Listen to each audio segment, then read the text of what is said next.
The following program is a product of the students of Morphos Training for Television and Film, a project of the Mohammed Amin Foundation, supported in part by a grant from Foundation Open Society Institute and Open Society Initiative for East Africa. The views expressed in this program are not necessarily the views of the Mohammed Amin Foundation or Open Society Initiative for East Africa.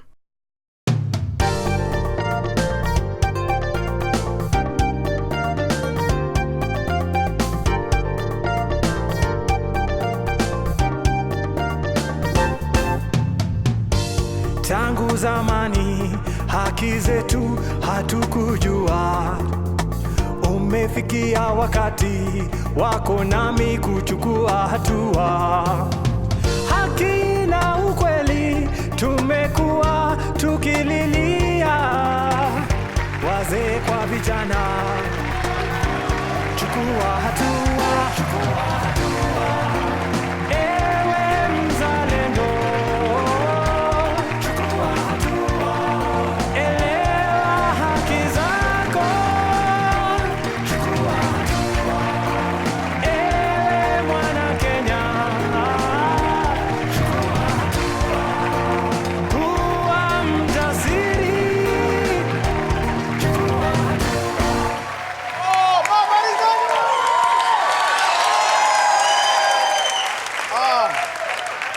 Chris Adwan is good, man. Makofi kwa bwana. Good stuff there, Chris. Oh, wow. What a show do we have for you today? Yeah. It's the Hatua Show. My name is Jimmy Gathu. And I am Anne Mitari Mumina. And this show is about you and me taking responsibility for this country. We seek solutions to the problems that bedevil this country and take action. The running theme of the Hatua Show is awareness, responsibility, and action. How can we be aware? How can we take responsibility? And most importantly, how can we take action? That's right. Our feature for today is rape. And when we come back, we'll show you a story that revolves around a young lady called Suzie. And this will definitely bring you closer to home in as far as this issue of rape is concerned. Stay with us. We'll be right back. Welcome back to the Hatua Show. Our topic for today is rape. And I'm sure if you didn't see the news last night, then you missed a very, what can I say, an angry story. It makes me angry. It makes me angry because I've got 3 daughters and this story just gets to me. An 8-year-old woman was raped. Why? Well, the question is what we have to find out. Some time back, an Akorino sect forgave some guys for raping a 4-year-old girl because they said that the devil was involved in that one. And we see many instances where fathers and mothers forgive the perpetrators of this crime. People who've defiled their daughters, defiled their mothers. However, Jimmy and I spoke to one young lady who's a survivor of rape. And without delving too much information, we just want you to join us as we look at the feature.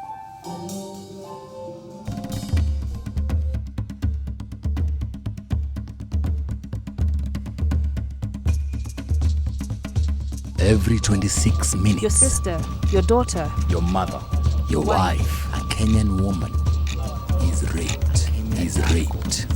Sex crimes. Your mother. Sex crimes. Men. I just think that men have nothing, they have no sympathy, they have no love for their women. Rapists. They should send to the gallows and face it, or for life, that they don't come out. Core issues. We've got to work with men to deal with their feelings of insecurity. Women.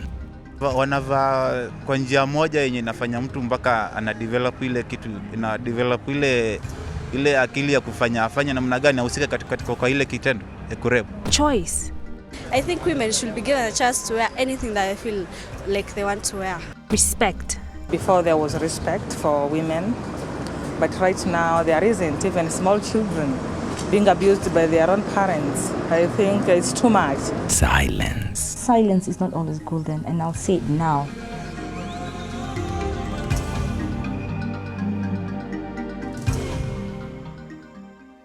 Okay, this is how it was. One guy is squatting above my head. I don't know how they're doing that. One guy is just strangling me still. Another one kept punching me around here because I was just really kicking. and then now the other one is trying to like get my pants off. So I remember managing to bring my hand, because I don't know who was where, but my hands were pinned down also. So I managed to bring my hand up and like grab the guy's balls and like hang on them. You know, now then you're just hanging on to something. So that earned me another major beating. I mean, really, I was beaten, and there was like a rock on my left. I don't know how they grabbed my head, hit it there against the rock, and then they were swapping, raping me, swap, rape, swap, all four, because it was like kind of different weights on me. And then like, oh, God is good, because I kept passing out, coming, like, okay, another one is on me. They did that for quite a while. I was so scared. He forced me. He tried to tell me to remove my clothes. I couldn't. So he did it by himself. And that he was doing that, showing me the knife, telling me that you don't know us. We are just going to kill you, and no one will trace us. And then he covered me with his jacket on my face. And then he raped me. 26 minutes. A Kenyan woman. 26 minutes. 26 minutes. A Kenyan woman. 26 minutes.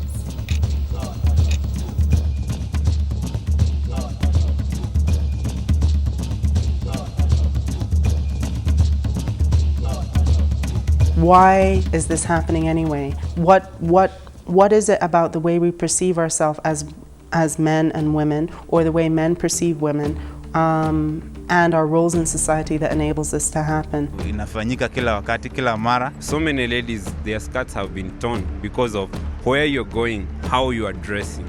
Tight trousers, mini skirts, mini dresses, you know, and you leave your stomach open at tumbo cut. Those ones provoke. Most people say that if a woman is raped while she's wearing a mini, then she deserved it. And my reaction often is, if a child is like the children we see who have napkins, why are they being raped? Did we find the napkins attractive? One of the things we don't want to do is to sexualize sex crimes. Because they're not about sex. They're not about sex. And the moment you sexualize it, then we give room to men to say, oh, because she's wearing a miniskirt, my sex hormones went overboard. Every 26 minutes, a Kenyan woman. Fear. Shiro. Mom, Suzie, Kenyan woman. It took me 2 weeks before I could go back to work. I kept screaming in town. You see a man with big eyes and imagine, oh my goodness. And I'd go screaming, practically screaming. Imagine how crazy you look. I used to have nightmares. Or even during the day, I'm just in the house. Tell me something. I can't even remember what you've told me to do. I felt like I'm just going to commit suicide once I reached home. What do you expect? You've just been through a horror. So when you scream in town, it's fine. Of course, no one in town understands. People think I'm just being dramatic. No one will understand. People look at you, give you knowing looks like, maybe what if I get tested and I'm HIV positive? Because I was thinking, if this man could dare rape me, how many women have they slept with? There are days you like, okay, I'll go back to my happiness. There are days I just have anger. There are days I have depression. And I remember when I started getting my panic attacks. I mean, I was convinced I'm getting heart attacks, but apparently it's just a reaction. I still not yet recovered, and I still get panic attacks to this day. So what I just encourage people, just be there for them. You don't have to say anything, by the way, but just let someone be themselves.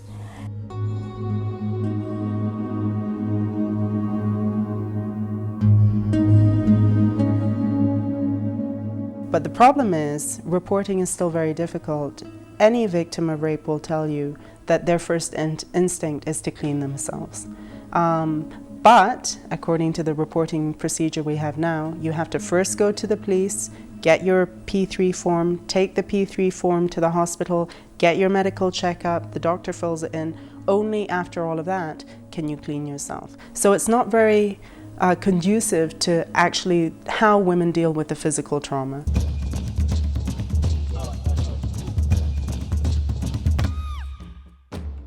So he dropped me at the cop station. I went, reported. So there was one cop there. So he asked me, umetoka kijiji? So automatically, women who get raped are like the lower class. That's what I got at that point. I'm thinking, no. So I remember he told me to sit somewhere and there's a breeze. And I stood up to go and like stand on some side, you know. So guess that, unataka kutembea tena? Utaenda sasa utashika vizuri sasa pale makaburini, you know, that kind of thing. And you're thinking, gosh, ndugu. The first police officer I met, I told him, I have a problem, I've been raped. His comment was like, you are the ladies who normally go to take beer with men in bars at night. And now you come here claiming that you've been raped. Maybe you enjoy it. They told me that I enjoy it. Kind of I took their money and now I'm pretending. The women's movement has been very good in terms of training police officers on how to be sensitive around reporting, to create a private space, etc. They've also introduced now a training course at Kiganjo for all officers who come through the force on how to deal with issues. So things are changing over time, but it still is quite an intimidating process.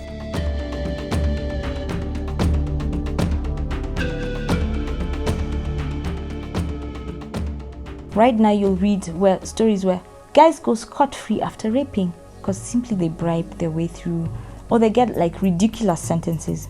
While the sexual offences bill is one way towards curbing this menace, one way that it's going to do that is, first of all, is that it provides very, very stiff sentences. Secondly, what it tries to do also is to enable victims recover. The entire Kenyan women's movement really welcomed the bill, and I think all Kenyan women should commend Joki Dungu and her colleagues who managed to push this through as a private member's bill with almost unanimous support from the entire House.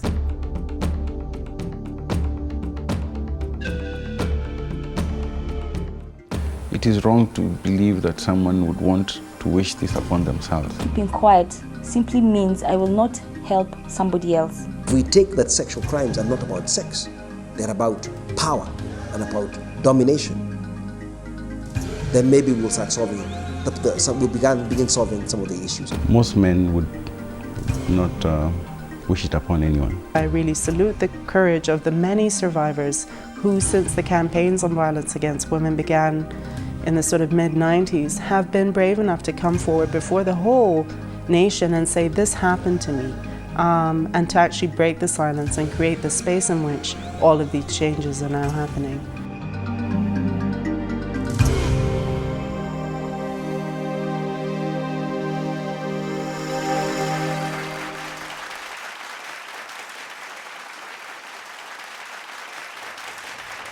We have a face of this program, and as you all know, the theme for today, or rather in as far as rape is concerned, is to break the silence. And one person who has joined many in doing this is our guest for today. Let's welcome a round of applause for Suzie Nyamo.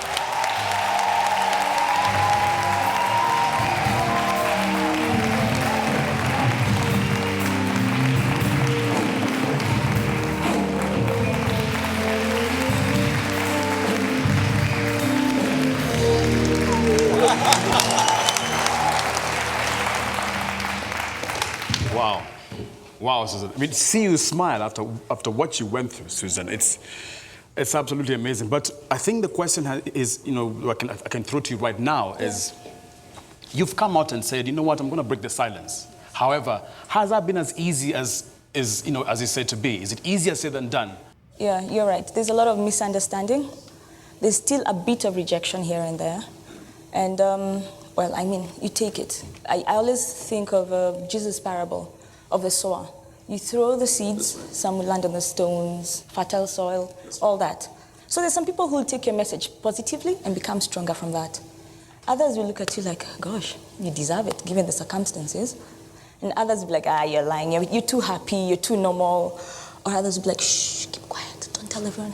So that's how it is. That's basically different reactions, and I've come to live with that. I mean, you just have to accept people as it is, so to be able to cope. Mm-hmm. Has breaking the silence made a difference in any way? Oh yes, it has. That you could tell us about that. Oh yes, it has. I remember I worked with the Nairobi Women's Hospital. I was helping them raise funds actually, and we'd talk to the donors so that we can get more ARVs for anyone who's a rape survivor. So that helped.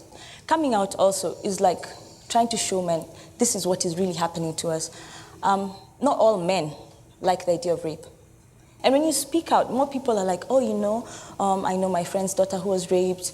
People start telling you. So it comes out, and it's a healing process for everyone. Because keeping quiet just simply means you're burying it for another day that will come out in one way or another. What does that mean when you say that you have accepted to move on? What does that mean? Does it mean that you say you've gone back to work? Yes. But you know, there's some personal, emotional things Yes. that you also have to, you know, pick up the pieces and move on. Yeah. What does that mean? Like, falling in love, is that a possibility? Yes, it is. Falling in love is a possibility. It can happen. You see, the offenders, moving on means accepting that it happened. And you can continue on. And you can continue. It means accepting that it's those people who did it, not all men.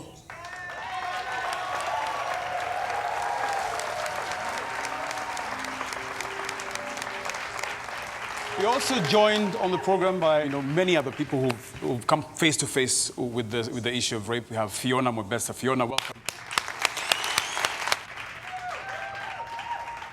You're a survivor. How is it easy to pick up the pieces and move on? And especially when you get into family, into friendship, into work, is that easy to move on? No, actually, for me, it wasn't. And for a lot of people, it hasn't been, because I picked up my pieces 3 years ago, but I was raped when I was 5 years old. So that defined my life for 30 years until it literally tore me apart. And then I had to deal with it. And now is when I can say, I am moving forward. I am now living. I am now appreciating my husband, my family, my life, my friends, people who are supportive of me. What was that, Savannah, that made you pick it up? What was it? Was it family? Was it another experience somebody else went through? What was it? I had completely lost control of my life. I think that's what it was. I had no more control. And one of the things that we call them the long-term sufferers, right, the ones who are raped and the silence has been kept for so long. Eventually, you burst. It's like, filling a balloon with water. Eventually, it's going to burst, whether it's a small hole or a big hole. My burst was kind of big. Atsango Chisoni, welcome. Atsango is a human rights lawyer and one of the women advocates towards different causes. You as a lawyer, you've obviously been in touch with the system. Let's pick one, the police, really. We've seen, especially in the feature, that there was, in one instance, a lady, we're assuming that's a gender desk. What is it like as far as when it comes to the law or the system or the police is concerned? We as a society do not appreciate the kind of hurdles that rape survivors and victims have to go through in order to make this public. For instance, the law presumes that people who have been raped are liars. And we actually have court decisions to that effect, saying, in which a former Chief Justice in a 1970 case said that the magistrates and judges should warn themselves that women and children do tend to tell lies. And therefore, when your handbag is stolen, nobody asks you what you were wearing or what you were doing or why you were walking on the street. When your house is broken into, nobody asks you why you live there. When you are raped, you are asked these questions. A lot of work is being done on the law and putting law in place. And Honorable Ndongo, very welcome to today's show. Welcome. You have championed and you're continuing to champion the Sexual Offences Bill. Could you maybe in a few minutes tell us the highlights of the bill? What opposition have you come across? Tell us about it. Well, I think the basic thrust of the proposed law are issues such as the introduction of minimum sentencing. Right now, currently, we have maximum sentences, but we don't have a bottom line, and I think that that's very important in terms of deterrence. We've also sort of redefined some of the sexual offences, including introducing new ones, such as gang rape. It will hold a penalty for life. And then there was the proposed law also seeks to introduce a monitoring system of offenders once they leave jail after conviction. Who are they? Where are they? And proposing also, the law is proposing to keep a data bank for DNA, so that we're able to follow up, serial rapists. So it's quite a lot. It's quite bulky. It's quite technical. When we come back on the show, we'll take comments and, of course, we'll speak to other. Basically, what we're going to get into is your comments and your questions, and perhaps later on the way forward. We'll be right back. Stay on the Hatua Show.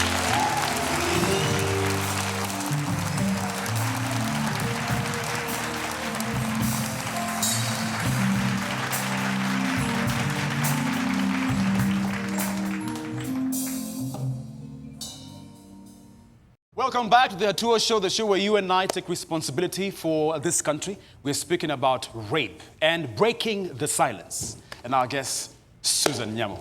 Welcome again. Thank you. You have received a lot of support. Yes. Mainly from family and friends. And you say we should offer support to survivors. Tell us more about that. Oh, yes.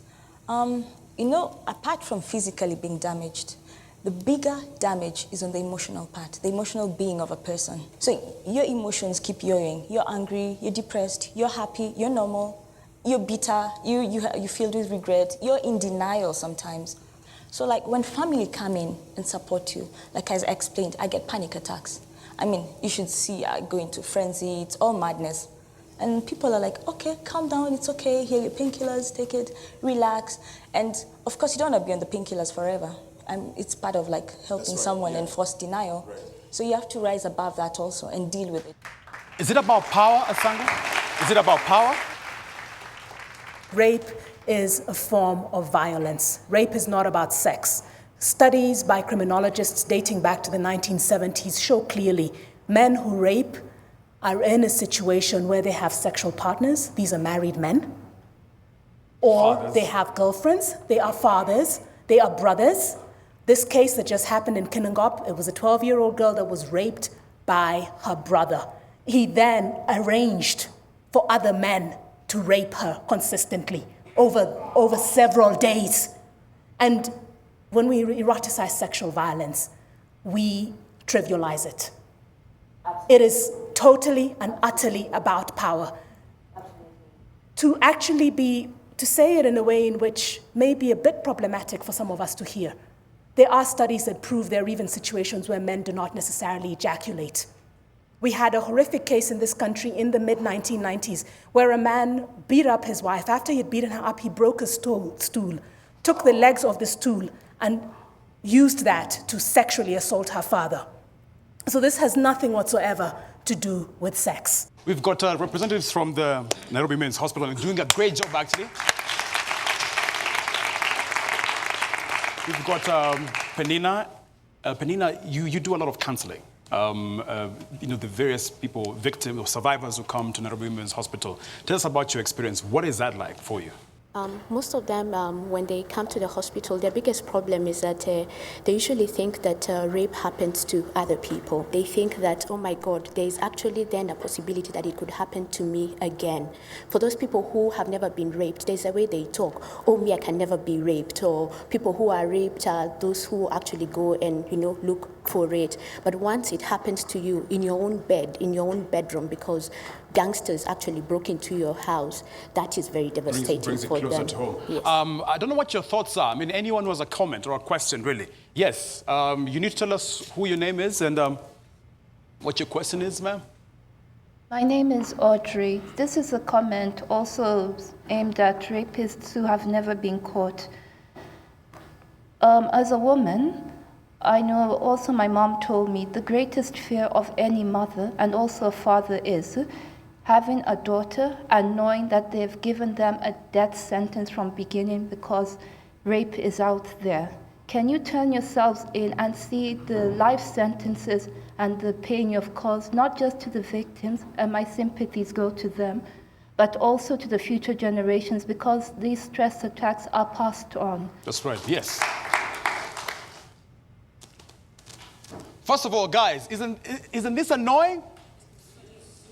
I can't hear. Isn't this annoying? Ah! Sorry, I need to do that. Yes, your name and what your comments are, sir. Okay, I'm Dominic, and my question goes to Honorable Ndungu.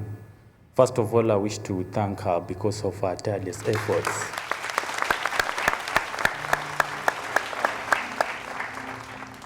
Okay, secondly, now that she's the pioneer of this idea on sexual offences bill, I'm just wondering how far and how much she's doing to ensure that the contents of this particular bill get to the person at the grassroots level. Well, I must thank the media that they've been very helpful, but I still think it's up to each one of us to be able to translate the information right down to the grassroots.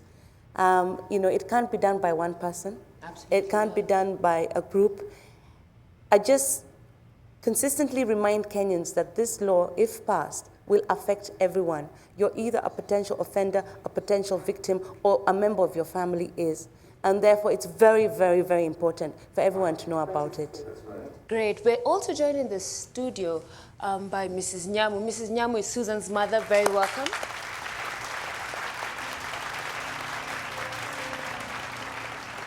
You are a support structure to Susan. Tell us about that. Well, that's the role of a mother. And it's so painful when you watch your daughter going through these emotional, psychological traumas. It took me quite some time also. I had also to deal with it. I remember one time I seen a short man wearing a red t-shirt, and I just saw my car going towards him. And I realized that I was very, very angry. And my appeal to the women is, I think it's good to be aware that outside there, these brothers, these fathers, these uncles, they are not simply uncles. They have an inclination of cruelty, some of them. So one has to be very, very careful. So I kept on encouraging Susan to speak out about it. And I know the first reaction was when she told me about it, because from 3 a.m. I did not sleep properly. And I kept on having that feeling, that terrible feeling that something is not right. And I kept on calling her phone was Mtenja. And because we know, even when they go out, we keep on communicating, I felt something is not right. So when she came in the house and went to the bathroom and slept, I went to the bathroom and I saw her clothing and I said, what has happened? So I rushed to her. And my first reaction when I went in and I told her, Susan, what happened? And she said, I don't want to talk. I said, I understand, but you have to tell me something is not right. So when she told me, my first reaction was screaming. I screamed. And from there, I went now crying and calling friends. And within an hour, our house was packed with people. And I encouraged her to speak about it, talk about it, don't keep it. But you know what, in all this, I think the fact that we're here and the fact that something is being done, Mheshimiwa Jokidongo with the sexual offences bill, and also Steve from Dolphin, that's right, Duncan. Now, Duncan, there's a light at the end of the tunnel. Yes. Tell us why you think so. We give skills to young girls and women on how to stop rape. Should you come face to face with this man or this man, what do you do? Law is not enough. In most cases, it comes in after damage. You see now. So ours is to stop damage from happening. That's right. Yes. Is it good to take the law into our hands? Because is that what Duncan is doing, would you say? Or should we wait for the sexual offences bill to come? Should we use other means? I agree with Duncan completely. It's not just about law. I think one of the things that we do need to understand as a society, as a community, what kind of a country are we? This is a country in which in 2004, a little girl was strangled and gang raped. The country came to a stop. Our commissioner for police did not say anything about it. Our minister for internal security did not say anything about it. Our attorney general did not say anything about it. Is it a culture of silence? But what happened? The citizens, I was proud of the citizens of Kenya that day because it made the front page of the newspapers. This is something I want to remind us. Rape is not only happening to girls and women. Kenyan boys and Kenyan men are being raped. we also need to ask ourselves what kind of a society we are. Do we continue? Because this is genocide. Tell us your name, how angry you are. My name is Philip. I'm coming from Men for Gender Equality now. In our organization, we've been dealing with issues of rape and responding to these issues. And I'm a little bit privy with even coming with the sexual offences bill because, for one, even at the moment, there are those laws, even though there's a discrepancy about them. But you find that there's a lot of impunity when it comes to the way issues are addressed. For instance, just recently in Naivasha, we had this case whereby there was a bond of a cash bond of 50,000. And then all of a sudden it was reduced to 3,000 mysteriously. So impunity is another issue that we'll have to be dealt with because even if the law is there, it has to be dealt with. Thank you. We'll be right back. Stay with us.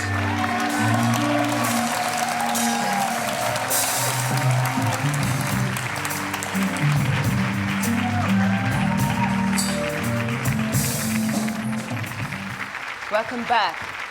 At this point, we walk to the crossroads. And the Hatua crossroad means we're at the juncture. At the juncture, we have three roads. The road of awareness, the road of responsibility, and the road of action. And we need to take all roads. All are important. How can I be aware? How can I take responsibility? And how can I take action, which is most important? I'll just take from the floor some solutions. How can I chukua hatua? Young man in red, just wait for the mic. Hi, first I'd like to say that I'm glad that we're finally talking about such issues, and I'm glad also that there are very many of my male counterparts that are here. For me, is to say and to encourage the male, society that these are our sisters, these are our friends, these are our mothers. We need to support them, we need to help them. Whatever it is we feel we can do, let's do it. Let's support them. Rosalie Musa, Femnet, welcome. I just want to express that and add to emphasize the zero tolerance. In fact, if there's something that is higher than zero, probably -1 or -100 tolerance to the issue of rape. That's right. Now we must remember something. We must remember it is our problem. Yeah, like Atsango said, it can happen to either one of us. It's not a woman's problem. It can be you and me and our sisters and our brothers. Daughters, Okay, yes. My name is Collins. What I would like to talk about is the mode of dressing. You find that ladies do form the greater percentage of the victims as far as rape is concerned. Because of the way they dress? Because of the way they dress. A man, not the... Not, no, let him finish. You need to be very quick, my brother. Yeah, you find that the way I think, the way I think and the way I conduct myself, it's not the same way the other person does somewhere. So I look at the lady, and the first thing I see is sex. So I guess the next time I wear a vest to not wear anything, I should be worried because girls are going to rape me. I had a lot of no's on that comment. A reaction to that, maybe? Someone? A man, yes.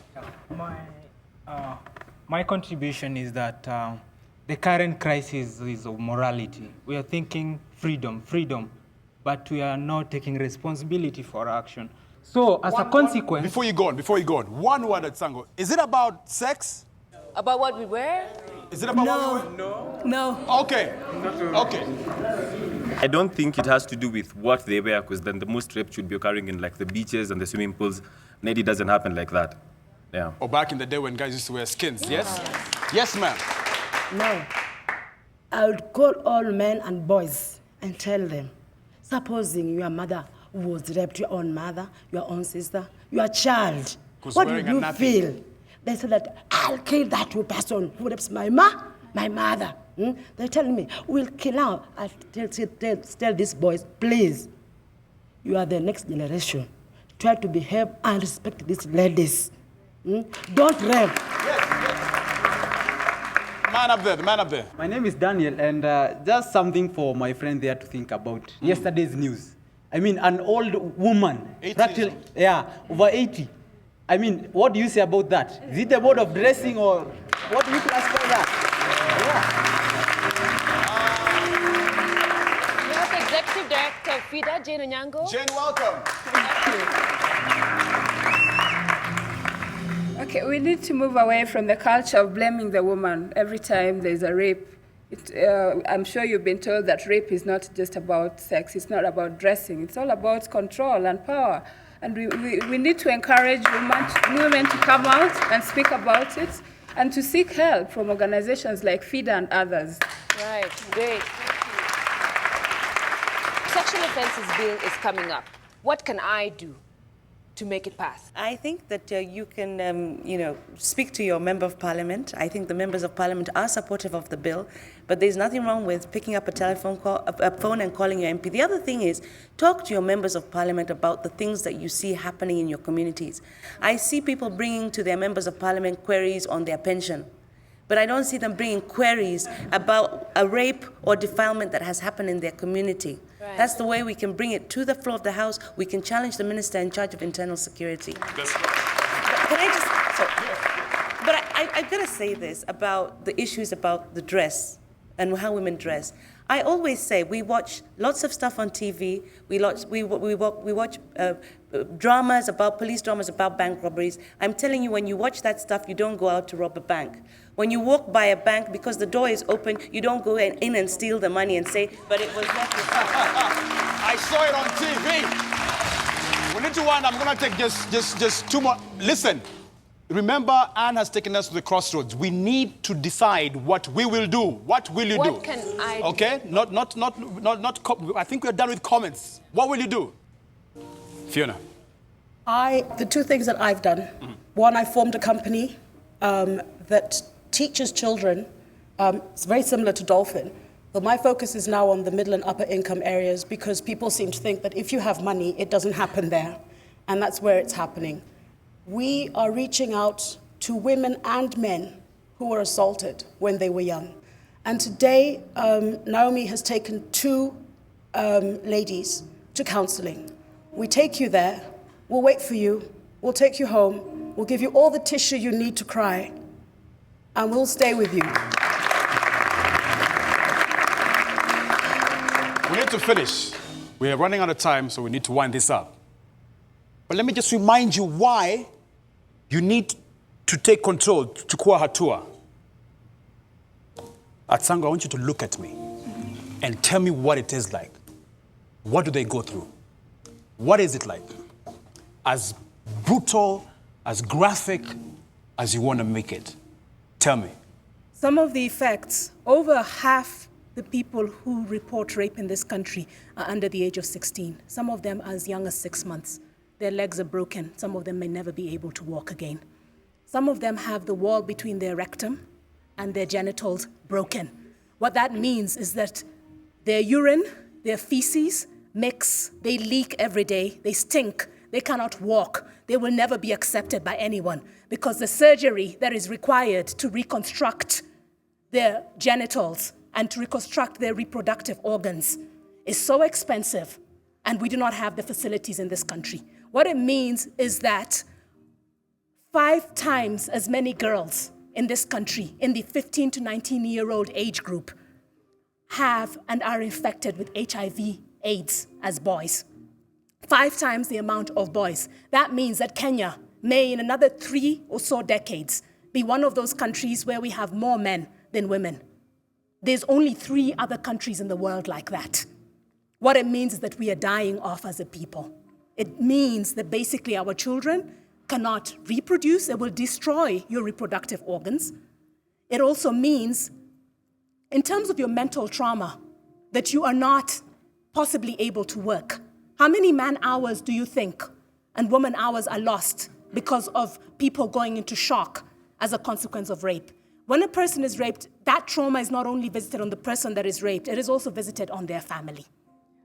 Honorable Ndongo, thank you very much. Dr. Zillo, thank you very much, Fiona. Atsango, thank you. Thank you very much, Susan.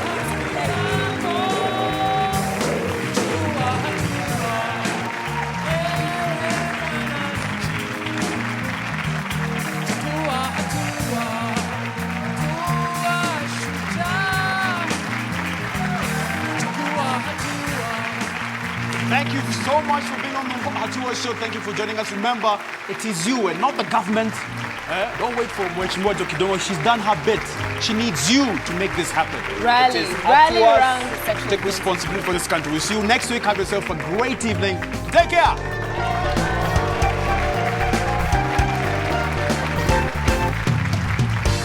Tangu zamani haki zetu hatukujua, umefikia wakati wako nami kuchukua hatua.